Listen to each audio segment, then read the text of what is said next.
Auto policy, round F I, ये greenfield and brownfield auto policy. तो इसमें government ने एग्जिस्टिंग फर्म्स के लिए और न्यू आने वाली फर्म्स के लिए, जिसमें नई कंपनीज जो पाकिस्तान में ऑटोमोबाइल में आएंगी और पाकिस्तान में आके जॉइंट वेंचर करेंगी, एग्जिस्टिंग फर्म्स के साथ मिलके बिजनेस करेंगी, जिस तरह से चाइना कंपनी थी, किया कंपनी थी। ठीक है, ये 2012 में सारे, ये जो आपको इनकी प्रोडक्ट नजर आ रही है ना, तो एक्चुअली 2012 में ये green field, the credit goes to government green field and brown field auto policy. तो निसान, ठीक है, मिट्सुबिशी, इनको जो गवर्नमेंट ने रिलैक्सेशन दी थी इंपोर्टेड स्पेयर पार्ट्स के ऊपर, ठीक है, तो वो ये भी एक जो है वो रिलीफ है, ये भी एक सब्सिडी है, ताकि गाड़ियां जो है पाकिस्तान में, एक तो मोनोपोली खत्म हो, गाड़ियां चीपर रेट पे कंपेटिटिव गाड़ियां हैं, ठीक है, और लोगों को हाउस होल्ड को फायदा हो। तो ये इसलिए कि गवर्नमेंट ने फिक्स भी की हुई थी कि इतने इतने हॉर्स पावर की गाड़ियां होनी चाहिए। तो ये सारी जो है ये these are the examples of सच।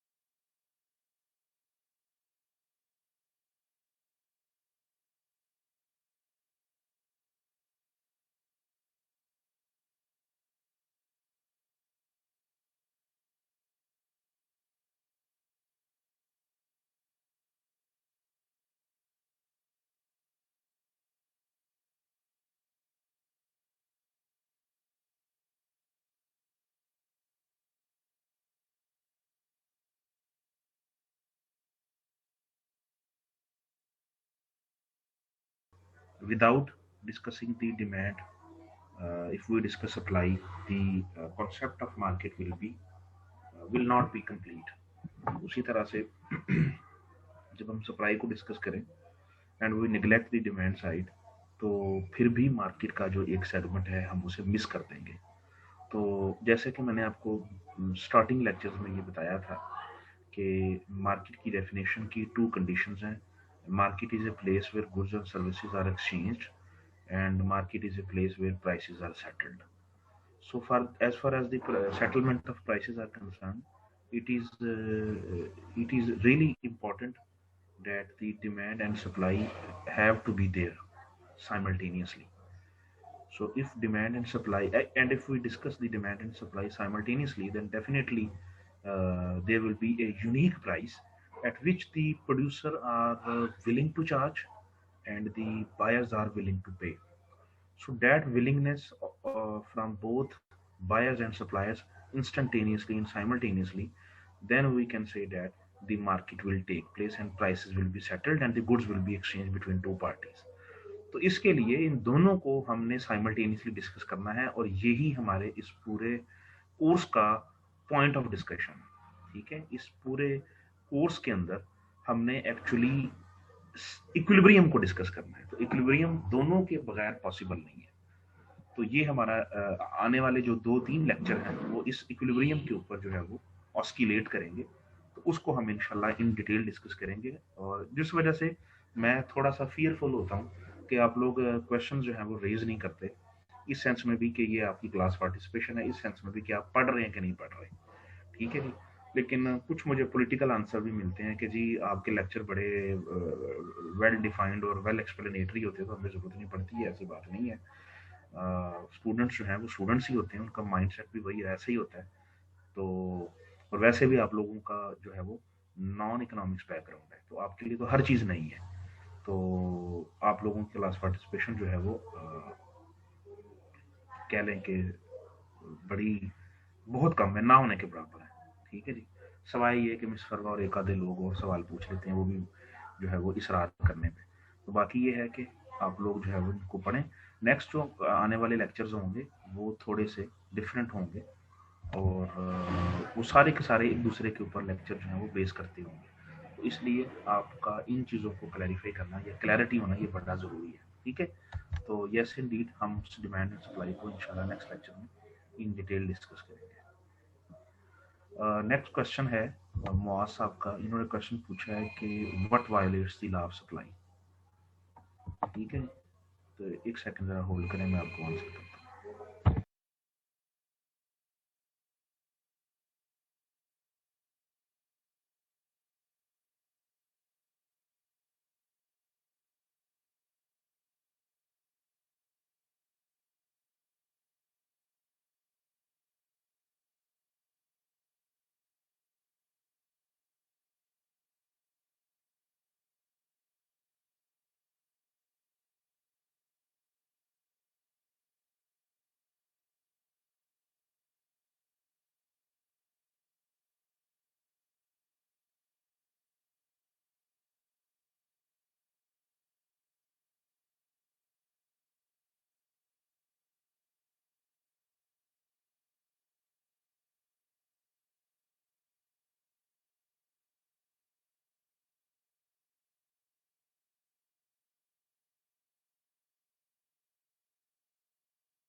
जी मुआज साहब का क्वेश्चन था what are the major factors that violates the law of supply.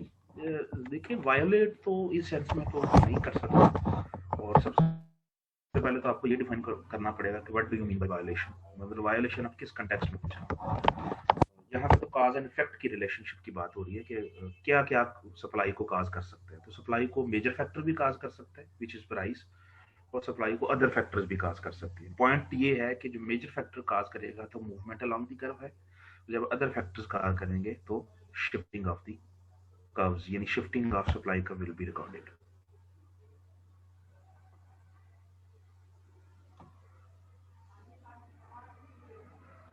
Ji, exemption जो हैं वो अदर फैक्टर्स को कहते हैं as per the theory of Alfred martial.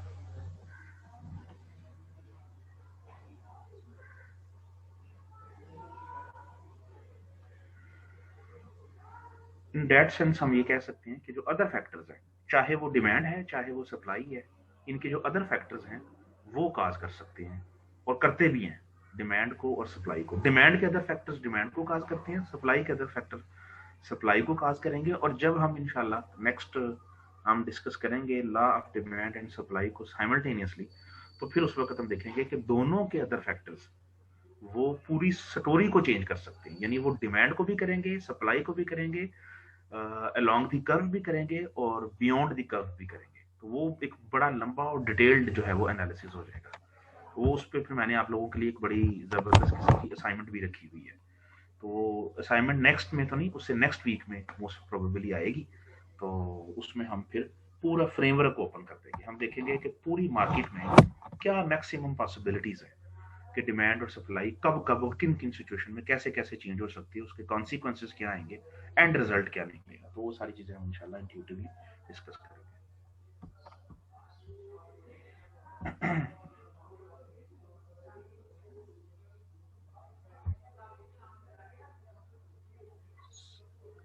अस्सलाम वालेकुम सर।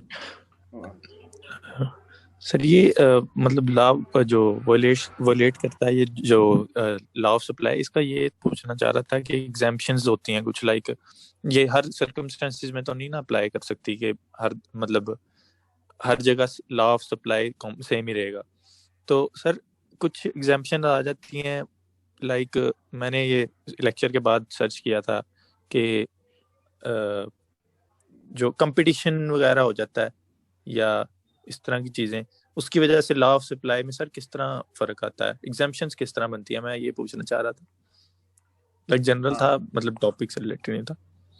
नहीं ठीक है, टॉपिक से रिलेटेड भी है, इनडायरेक्टली टॉपिक से रिलेटेड है, लेकिन डायरेक्टली ये हमारे सब्जेक्ट से रिलेटेड है। आपका जो क्वेश्चन है, देखें बात पता क्या है, एग्जाम्पशंस ऑलवेज देयर, इसमें कोई शक नहीं है कि कुछ ऐसी सिचुएशंस होती हैं जहाँ पे सप्लाई के बिहेवियर्स चेंज हो जाते हैं। और मिसाल के तौर पे मैं आपको एक एग्जांपल नहीं, मैं आपको 50 एग्जांपल्स की दे सकता हूँ। मिसाल के तौर पे एक ऐसा बिजनेस है जिसमें एक सिंगल सप्लायर है, ठीक है, मार्केट में एक सिंगल सप्लायर है, जिसे मोनोपोली कहते हैं। Situation with their is only a single seller who controls the entire market, who can set the price whatever the monopolist wants. तो ये भी एक सिचुएशन है। अब ये सिचुएशन चेंज हो जाएगी तो सप्लाई का फ्रेमवर्क जो है वो थोड़ा सा बदल जाएगा। इसी तरह से एक परफेक्ट कंपटीशन है, it is a situation where there are large number of sellers and they are producing homogeneous और सेम प्रोडक्ट्स। उस वक्त भी सप्लाई का बिहेवियर बदल जाएगा। ये भी एक एग्जाम्पशन है कि मार्केट में बहुत ज्यादा, जैसे मोनोपोली की एग्जांपल इलेक्ट्रिसिटी है, इसी तरह से परफेक्ट कंपटीशन की एग्जांपल जो है वो ये है कि एक ही तरह की चीज बना रहे हैं, ठीक है, डिटर्जेंट्स हो सकते हैं, बहुत सारी एग्जांपल्स हैं, वीट है, राइस है, तो मार्केट में बेतहाशा सप्लायर है, तो एक ही तरह की प्रोडक्ट बना रहे हैं, तब प्राइस मैकेनिज्म क्या होगा, ठीक है। फिर एक ऐसी सिचुएशन है, तीसरी ऐसी सिचुएशन है कि जहाँ पे फ्यू सेलर्स हैं, जिसे इकोनॉमिक्स में ऑलिगोपोली कहते हैं। It is a situation where there are few sellers who control the entire market and they do not allow to enter the new firms in the market। यानी जिस तरह से पाकिस्तान की ऑटोमोबाइल इंडस्ट्री है, कि ऑटोमोबाइल इंडस्ट्री जो है पाकिस्तान की एक यूनियन की तरह है, एक कार्टेल की तरह है, एक ऑलिगोपोली की तरह है, कि आपस में तो इनका एक दूसरे के साथ बड़ा स्ट्रॉन्ग कंपटीशन है, लेकिन नई आने वाली फर्म्स को ये अलाउ नहीं करते। जैसे कि नई फर्म्स मार्केट में एंटर होने की कोशिश करती हैं, ये अपनी प्राइसेस घटा देती हैं। प्राइसेस को घटाने से नई आने वाली फर्म मार्केट में कम्पीट नहीं कर पाती, तो वो मार्केट से नॉकआउट हो जाती है। तो ये भी एक एग्जाम्पशन है। तो oligopoly, monopoly, monopolistic competition, imperfect competition, perfect competition, ये बहुत सारी एग्जाम्पशंस हैं जो हम आगे चल के जरूर डिस्कस करेंगे। लेकिन यहाँ तक तो हम फिलहाल एक जर्नल हम देख रहे हैं कि जो प्रोड्यूसर्स हैं और जो डिमांड है, ये किस तरह से जो है वो प्राइस को डिटरमिन करती है। फ्री मार्केट जिसे हम कहते हैं, फ्री मार्केट यानी दी market of demand and supply, general product की बात हो रही है, तो वहां पे बिहेवियर कैसा होता है। तो वो जो आप बात कर रहे हैं ना जिस चीज की, सप्लाई की, वो पर्टिकुलर कॉन्सेप्ट सिर्फ और सिर्फ प्रोडक्शन, कॉस्ट ऑफ प्रोडक्शन और सप्लाई से रिलेटेड है, सिर्फ सप्लाई से रिलेटेड है। हम यहाँ पे डिस्कस कर रहे हैं supply as well as demand.